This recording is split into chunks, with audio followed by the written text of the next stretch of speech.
I am just a grain officer in Roman Empire. That is what the word means. Frumentarius. It sounds harmless, doesn't it? A man who measures wheat. A clerk in dusty warehouses. A servant of logistics.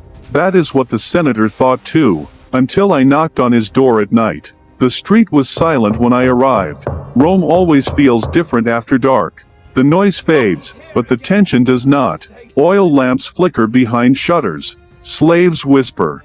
Dogs do not bark when they see my cloak. They recognize the insignia. He opened the door himself. That surprised me. Most send servants. He tried to smile when he saw me. Is there a problem with the grain shipments? I did not answer. I handed him the seal tablet. Imperial order. He did not finish reading it before his hands began to shake. You see, by my time, we were no longer counting wheat. We were counting loyalties. Officially, we still belonged to the army. The Frumentarii began as supply officers attached to legions responsible for grain distribution and transport. It was practical work. Necessary work. Empires starve before they fall. But supply lines stretch far. And men who travel far hear things. Complaints from governors. Rumors of rebellion. Soldiers grumbling about pay. Merchants bribing officials. Senators criticizing emperors behind closed doors. Information flows along roads just as grain does. At some point no one agrees exactly when emperors realized something. The men who move between provinces without suspicion are more valuable than spies. We were already everywhere. So our duties expanded. First, courier work. Carrying imperial messages across vast distances. Faster than local officials. More reliable than hired writers. Then, observation. We were instructed to report irregularities, corruption, sedition, disloyalty. Quietly. By the 2nd century, our headquarters stood on the Caelian Hill in Rome, Castra Peregrina, a military camp in the heart of the capital. From there, we watched the empire. Not openly. Never openly. I have walked into provincial capitals under the pretense of auditing grain stores and left with lists of names men who spoke too boldly about taxes, about succession, about the emperor's competence. I have shared wine with governors who did not know I would report their jokes to Rome. I have stood in crowded forums pretending to bargain for barley while listening for the word revolt. We were soldiers without banners. Rome tolerated us. Then Rome began to fear us. There are few things more dangerous than a man who answers directly to the emperor. We did not report to local magistrates. We did not answer to senators. Our loyalty was vertical straight to the throne. That made us useful. It also made us hated.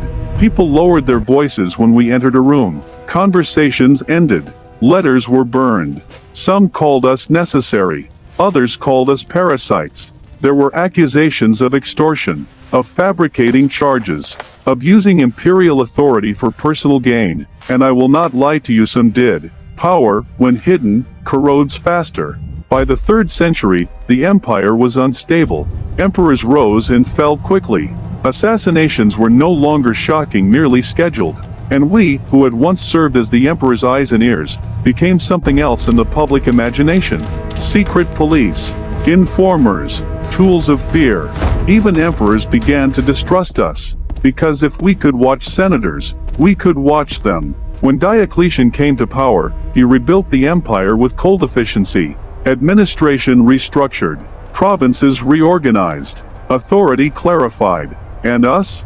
We were dissolved. Officially, it was reform. Unofficially, it was survival. The Frumentarii had become too visible, too resented, too powerful without accountability. In our place, he created a new corps, the agents in Rebus.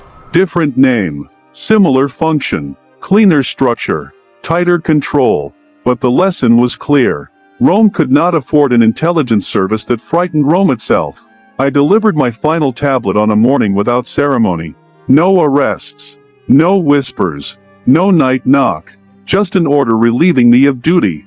After years of listening to others, I walked home in silence. Do I regret it? Empires are not maintained by ideals.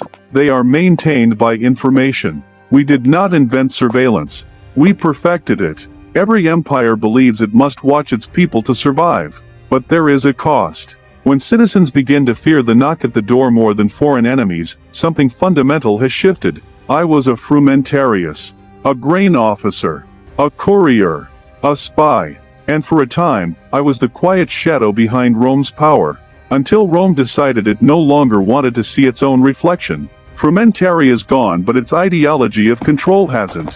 Which intelligence agency relates with Frumentarii? Write in the comment box. Thank you. Like and subscribe the video also.